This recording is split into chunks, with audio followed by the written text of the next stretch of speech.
Okay, so let's reset the voting for you all. Okay, we are back, and it is going to be a joyous occasion because we have Golden being the blue Zerg in the right of the map. He is going to be going up against Stardust.Light, the red Protoss, in the left of the map. We are going to be playing on Antiga Shipyard, and I am no longer alone. Thank you, Jesus. Oh, I'm excited too. I actually get to cast these guys. Yay. Yep, so you got a PvZ of epic proportions. That last game was incredible. It was so cool. There was just so much macro involved. I mean, Golden was going for crazy hidden bases. Stardust was killing off expansions left and right. Golden killed off even more of them. The amount of Nexi that got killed in that game was monumentally huge. Yeah, it was a really tough brawl. I was watching it, having some fun with the chat while I just couldn't cast, but I'm so glad I'm back right now. I hope they have another epic game like that and I'll be able to cast it. Alright, so now, this is going to be interesting to actually have Antiga Shipyard be the next map. Because Golden would have a much harder time getting that fourth base that he got so quickly in that last game. So he's probably have to switch up his strategy. Probably. I mean, a fourth on Antique is very, very hard to keep. Either go for the one in the middle, which is almost impossible for a Zerg player, or you can try and do the outlying ones, which can be very easily sniped. Yeah, especially when you have someone as good at the harassment as Stardust. Exactly, and that's why, a lot of Zerg players don't like Antigua Shipyard. Yeah, it does lead to going for those really quick three base hive kind of plays, but it's so obvious to see coming that sometimes you'll see Protoss just go for like a big assault around like 12 minutes and then just try and take them out before Brewers can come out. Right, exactly. It comes to this weird little spot where they're on three bases, they try to get brood lords, Protoss does a pre-brood lord timing, and they both kind of have like a grudge match, and then Zerg might be down on two bases, but Protoss has a bad army, and it's just like this nitty-gritty type of style that happens on this map. All right, we have a pause from Stardust. Not sure what's going on there because he's speaking Korean. Yeah, that doesn't help us, but All right. well, Well, guys, this gives you an opportunity if you would like. Go to xanderfever.tv/vote. You can tell us who you think is going to be winning, and that will allow you to have your voice be heard, or at least seen. But that's basically the same thing anyway. yeah, and yeah, you guys should go ahead and vote. Currently, Golden's at 100%, which not true, guys. I know there's some Stardust fans out there. I'm gonna go Yeah, vote. everybody should go vote. Everybody go vote. Actually, I'm gonna vote too. I don't think I've done that yet. I'm gonna do it. Yeah, I usually there we always go. vote. Who to vote for? That's the question. Who to vote for? Um, well, if you don't know who to vote for, I usually just go for the person who's losing. Which is nice like that. That is very kind of you. All right, there we go. Now we're having a real voting scenario here because now we've got 46.2% for Stardust and 53.8% for Golden. That is a much better distribution of those votes. Yes, that is. And oh well, Golden's still in the lead, but yeah, that's okay. All right, cool. And Fingo's in the chat. That's always fun to see. Hi, Fingo. All right. Anyway, wow, you're trying to do physics homework during this? Good luck. Yeah, I would not be doing that, man. Yeah, this is not the time for physics, but anyway, we've got a pause going on. I wish I could tell you guys what this actually means, but I can't even copy paste what Sunlight said, so I can't even go and Google Translate or something and try and find out what he's saying. Yeah, unfortunately, and we can't write Korean, obviously. I can tell you that it looks like another language. That's Wow, the good deduction. All right. Investigator Xander's on the case. Yeah, I wouldn't catch anybody if that was literally what had to happen. There's actually I know I used to take Chinese in high school though, but there were some sites where you could literally draw the character and it would tell you what it would be like. Do that like, within the internet. It was so cool, but I don't know if that exists for Korean or not because I don't know anything about Korean. I don't know either. Apparently, though, Korean language for anyone interested in like learning more because you're a StarCraft fan, apparently alphabet's actually really, really easy to learn. So you could learn it and know what that says and be able to like Romanize it, but you wouldn't know what it means. But still, you can impress your friends by saying, Matt says, Hamshamshenheim, and they'll be like, whoa. The funny thing is, my sister did that to me with Japanese. She was just like, "Hey, Alex." I was like, "Whoa!" And it was really entertaining. Yeah, I can actually read Japanese, but I don't know what they're saying. Like, I can say it, but I don't know what the hell I'm saying. That's still cool. That's still very cool. I don't know. I've got a samurai tattooed on me, so I like Japanese stuff. Well, you're half Japanese, so you get like get free pass on that one. Yay! And now the chat's gonna be like, "Oh my God, he's Asian. No wonder he knows about StarCraft." And I'll just be like, "That's right." I tried to learn Slovakian once. It didn't work out. That sounds so cool. What does Slovakian even sound like? Oh, like Russian, but a little different, I guess. That's a great description. Yeah, I know, right? Alright, but now we got the game back. Hooray for that. You don't have to hear us talking about other languages and ethnicities and whatnot. Alright, but we do have a queen coming down for Golden. We gotta see when he's going for his third, or if he's gonna be going for a third or anything. Because he could always do something weird and cheesy. As this map can sometimes benefit from cheesing the Protoss because of the fact that you have this massively wide ramp, and you can move along to here. Oh man. Clear my throat. I'm good now though. So Stardust going in, just seeing if the pool's up and the hatchery's up, and he sees pretty much what he wants to see is four lanes coming out, four golden though. And these two guys, I mean, this just looks like a continuation from those first four games that we casted in the first set, and it's just so cool to see these guys butt heads, and they're so close in skill that it's always amazing games. Yeah, I mean, I was the last game. I thought that Stars was going to be able to just kind of start taking it a little bit more because the harassment was just so continuous. I couldn't even keep up with it, and I have vision of everything. Yeah, that's just how like, cool he is. But apparently Golden is very comfortable playing against this heavy harass style. And people in chat have been noting Golden needs to be on the team light. So they might have played a lot against each other, and Golden might have learned how to deal with Stardust harassment. I want to know how long Stars has actually been on light though, because I feel like he's only been popping out in terms of being visible within like the last. I'd almost say the last few weeks even.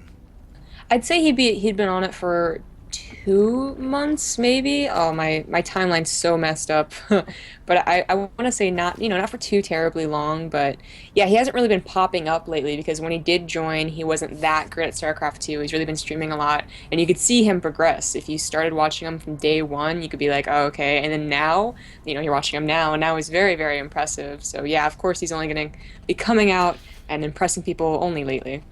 Well, that's actually a really genius pickup from Light to get him back when he wasn't this great. Because if people are trying to pick him up now, it's got to be like, yeah, well, give me $20 bajillion of esports money, and then I'll join you. Yes, exactly. And Light's like, give us 90,000 bajillion dollars in transfer fee, please. Um, but yeah, anyways, yeah. So it was a nice pickup by Light. It's just very exciting to see him, especially him. Such a cool guy back in Brood War playing on Air Force Ace, to be picked up and actually succeed rather well and have a really nice fan base and actually try and interact with his fans. He's constantly trying to learn English, and it's just a joy to watch his stream. Yeah, I really enjoy that. I mean, Brood War pros are I also want to say a league of their own. Because it's just such an easy pun to make, but it goes beyond that because they have a history that's so much more rich than these players who are coming in from no real background. I mean, even the only other people that can really compare to that are the Warcraft 3 guys with Grubby and Todd and Moon and those people. But there's just still not quite the same as the StarCraft name. Right, yeah. I mean, it's like almost the same effect, but just less so because it's not as popular, to the US anyways. Of course, in China, they'll be like, "Oh my God, Grumpy," but the US definitely appreciates its Brood War players. Everyone loves to think that they're really cool by really liking Brood War, and you are if you like Brood War. Don't get me wrong, but to Yeah. see the favorite players from before actually becoming good in this new game is really great. Yeah. I remember that. Oh, look at this third base going down. Okay, let's first look at the build order before we continue this conversation. Yeah. We've got Sunlight going for his next set of upgrades with his guy's armor already done. Twilight Council's not going down, but he is doing the same build order that he likes to do. He's getting that Nexus is about a little after 8 minutes, and we see that Golden's actually going for his lair before his metabolic boost. His gas is actually much later than you would really be expecting. But he has already started his missile attack upgrades, and he's going to be able to get his infestation pit as well as his roach stuff down. But he needs to get his Galil started so his roaches can be more effective when they pop. We did see some harass coming out from Stardust. He had one zealot and he killed three active creep tumors. So that was definitely well worth it. Just a zealot and one observer took out a lot of energy from a queen. Now, Golden is kind of secret expanding up here in the top left, but that is probably a point where when Stardust starts to use that War Prism play, his War Prism's going to find it. So it's only a matter of time before Stardust sees that fourth base. Yeah, and now Stardust is going to wall off his third and make sure that he's got a secondary wall behind the destructible debris. Because we did see earlier aggression in the PvZ on this map. I think it actually might have been Golden too, who ended up going crazy hyper aggressive here and darting back and forth between destructible debris and then going into the natural and going back and forth and just being crazy aggressive into all those different areas. Yeah, actually, that actually was. Stardust was on the right side of the base where he is now, and that was the positions. And Golden was very good at being aggressive, but Stardust was even better, and that's one of the games that he won. But it doesn't look like Golden's going to do that this game. Obviously, he's getting a rather quick hive, so definitely just going up straight to Broodlords. Yeah, this is a freakishly fast hive. My God, it's halfway done, 11 minutes in. He's gonna have brood lords by 13 minutes. You have me saying brood war now. We have brood wards on the map. Oh, you wish you had Brood War on the map. That'd be so cool. Can you imagine that? Just like all of a sudden, brood war ultras come back and just start destroying everything. I'm thinking more like lurkers, like Stardust, like what the hell? And there's like things coming out from the bottom. It's the worst. That's the worst thing to see when you move out as a Terran or a Protoss player as lurkers. Oh God, I Uh, would hate lurker contains. They're so annoying. oh, they're so fun if you're Zerg though. Oh yeah, but guess who's not Zerg? You are. Ling Run By actually gets into the main right here, and it's gonna get no, it actually just forces an Archon more from the 2i Templar, and it's gonna go after an Immortal, it seems. Yeah, but look at those probes. Oh my God, those probes and the wall of the cybernetics core. What? He killed all of the Lings without a single one getting to the main base when there was no wall. That was pretty good control by Stardust right there. Golden's not letting up the aggression yet, though. He's trying to break down the rocks, trying to keep Stardust in his base while he tries to get up to these Broodlords. Yeah, and now we are seeing Stardust going for what he won the last game. He's getting down the charge. He's going for those charge slots, the double upgrades, pushing forward. He's going to be able to add on his Warp Prism, do his harassment. He's got his Temple Archives out. He can go for Storm, and this is the composition he wants, and that is scary for Golden to deal with. Yeah, it is. And, well, Stardust, or rather, Golden's Hive, or, oh my god, Golden's Hive Tech has finished, and his Greater Spire just now finished. How many infestors does he have on the field? That's not the right tab. Six actually. So six is an alright number, but like you said, Stardust is getting up to that super aggressive style that he loves to have. Getting Blink, Storm, his upgrades are looking good, and also Dark Templars. Yeah, and now we are seeing these charge lots attacking the top left, doing a nice bit of harassment, but these count of Lings and the Roaches is going to be enough to help them defend, but the upgrades, those are so tanky. 2-2 is done versus 0-0 Lings. Yeah, that's going to be really hard to defend against if Golden relies at all on his ground army. They're not going to be that heavily upgraded, like you're saying, and not going to be that effective. He's probably going to want to switch into mostly Infested Broodlord and have that really, really scary army. Blink Stalkers, no, Zealots in the main being dropped from the Warp Prism trying to go after something, but the army is in position. But that just means that Stardust goes off to the left after drawing the army out and takes out the fourth. Yeah, you see all these drones are trying to hide, but guess what? They're going to encounter a lot of lasers and shots from Immortals. Yeah, leaving behind almost a perfect contingent right there to take out all the drones and just a few zealots to actually just completely deal over this base. So that's Zerg back on three bases with Broodlord. There's someplace he really doesn't want to be. Yeah, and the thing is that these Broodlords are very immobile, so if he tries to go for an attack, we're going to see this exact same thing happen. Stars can just pull around and start forcing a base trade, which would favor the more mobile, upgraded army, and that belongs to Stardust. Exactly, and sometimes Antiga Shipyard does lead to those base trades, which can be really, really messy in a PvZ. Now, Stardust does have control of the high ground, so this is a better position for him, but moving forward versus Broodlords on the Mothership is very risky, but he is going for it, and he has to pull back, it seems. Yeah, but still, the damage that's being pulled off is actually kind of significant. He's picking off a few things here and there. He's damaged the Broodlords. We have more coming in now. But that'll take the number to 9. And 9 Broodlords is exponentially more dangerous than just 6. Yes, that's very true. They are more dangerous. And it just comes up to that point where you get to that certain point of Broodlords, a certain crux of Broodlords, where it doesn't even matter if they blink on top of you because the Broodling's just too much damage. So if you get up to that point, the Protoss player doesn't want anymore. He needs a mothership. Yeah, and the Stargate is done, but there's no fleet beacon on the entirety of the Protoss side of the map, but we are having Stardust starting to push in. We do see some feedbacks landing, some very nice feedbacks landing, but we see him baiting out the Infestor energy, starting to push forward. He's going to snipe off nice, blinking 6 Stalkers to pick off that Infestor. Nice little move there. Stardust has such great infestor control, force flooding some out, feedbacking some, blinking on top of them. He's just an infestor killer, and that really does help him out against his Broodlord army.